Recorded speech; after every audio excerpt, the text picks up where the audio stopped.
Today I'm going to show you how to add city lights to a sunset photo. So when you're out shooting, you want to do this on a tripod and keep your camera in the same position for both photos because you're going to need them to align.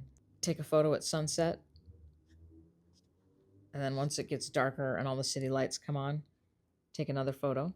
Once you get home and get those imported into Lightroom, edit your sunset photo how you want it. The nighttime photo with the city lights, I like to just increase the highlights and the whites a little bit to get the lights to pop.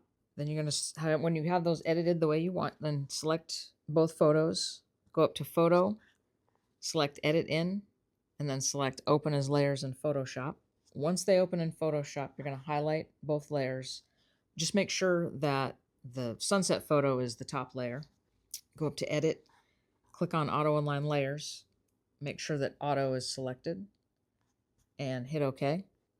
Next, you're going to go down to your blend mode and change that to lighten. And boom, lights are on. Off, on, off, on. And that's it. You have a sunset photo that pops with city lights. Then you can just go up to Layer, Flatten Image, and Save.